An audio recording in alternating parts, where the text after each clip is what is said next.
Došel jsem pěšky na nejzápadnější bod Evropy. Vyrazili jsme s mým parťákem Kubou na portugalskou trasu Camino Atlántico, neboli GR11.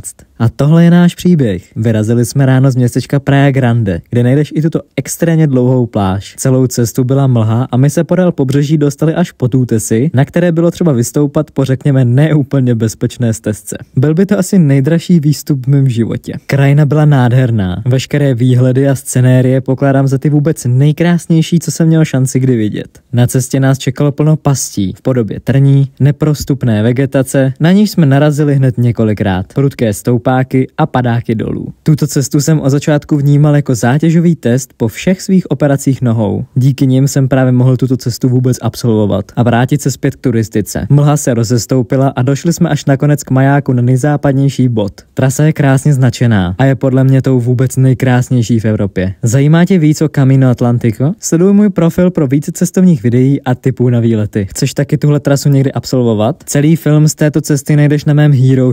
Spolu i s trasou, kudy jsme šli. Odkaz v bio mého Instagramu. Stojí to opravdu za to. Díky za každou podporu. Tohle je Po cestách neznámých.